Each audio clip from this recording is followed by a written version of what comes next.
He kept Troy Aikman safe and opened lanes for Emmitt Smith. He defined the nastiest dynasty of the 90s. But behind such greatness came a reputation built amid dirty hits, intimidation, and brutality that made him one of the most feared and hated men in football. Erik Williams. 1992. The Dallas Cowboys are building something special. Troy Aikman's got the arm, Emmitt Smith's got the legs, Michael Irvin's got the hands. But none of that matters without the guys in the trenches.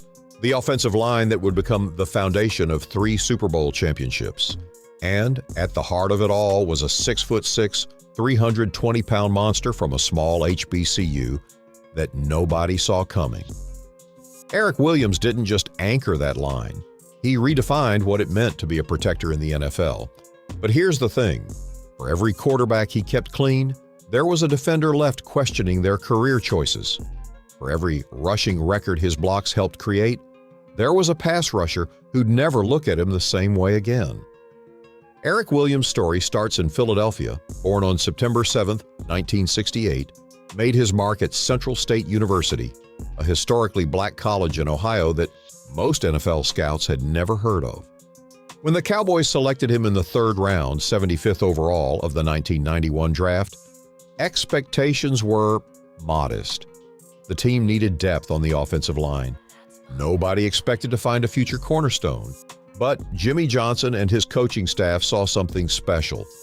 Williams was athletic, he was smart, and most importantly, he had that rare combination of technique and pure nastiness that separated good linemen from great ones. He was initially a backup to Nate Newton, earned starting spot by 1992 training camp. By 93, already being called the top offensive lineman in the NFL. But it was his consistent dominating performances that announced his arrival to the entire NFL world. Williams made some of the most feared defenders in the game look ordinary. After performances like these, nobody questioned whether Erik Williams belonged in the NFL anymore. What made the 1990s Cowboys so special wasn't just their talent, it was their protection. And Erik Williams was the anchor of that protection. Troy Aikman played behind one of the cleanest pockets in NFL history. While quarterbacks around the league were getting crushed, Aikman had time to make reads, step up, and deliver perfect strikes. That wasn't by accident. Williams brought a rare combination to the position: the footwork of a dancer, the hands of a surgeon, the strength of a powerlifter, and the mean streak of a bouncer who'd had enough of your attitude. But it wasn't just about pass protection. When Emmitt Smith needed yards, Williams was the guy opening the holes. Those rushing titles, those record-breaking seasons, they don't happen without Erik Williams creating those massive gaps in the defense. His teammates didn't just respect him, they trusted him with their careers. In a sport where one missed block can end a quarterback's season, Williams was the guy they never had to worry about. The Cowboys' offensive line of the early 90s is often called the greatest in NFL history.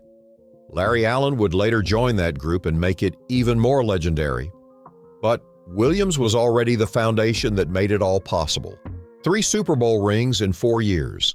Erik Williams was the cornerstone that made it all work. But here's where the story gets complicated.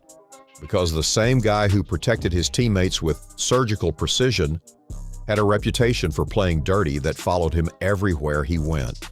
Ask any defensive end or linebacker who lined up against Erik Williams in the 90s, and you'll hear similar stories. The late hits after the whistle, the holds that refs somehow missed, the trash talk that crossed lines most players wouldn't dare approach, a little extra shove after the play was over, hands that somehow found their way to throats instead of shoulder pads, blocks that left defenders seeing stars. Defenders didn't just get beaten by Williams, they got punished, humiliated. Some left the field questioning whether they wanted to line up against him again. Then came October 24, 1994, a single car accident that nearly ended everything. The injuries ended his 1994 season and threatened his career. But when he came back, that mean streak, that reputation for playing nasty, it came back with him. If anything, the near-career-ending experience made him even more ruthless on the field. Veterans warning rookies about what they were in for when they faced Dallas. Some opponents claiming they'd rather face a double team than go one-on-one with Williams. Here's the thing, though. Perspective mattered. What Cowboys fans saw as protection and intensity, opposing teams saw as cheap shots and dirty play. So here we are, decades later, trying to figure out Erik Williams' place in NFL history. The accolades are undeniable. 4 Pro Bowl selections, 3 Super Bowl rings, a key piece of what many consider the greatest offensive line in NFL history. By any measure, a Hall of Fame-worthy career. But walk through Canton and you won't find Erik Williams' bust. Despite his dominant play and championship pedigree, he's been overlooked by Hall of Fame voters year after year. Why? Is it because his peak was shortened by injuries?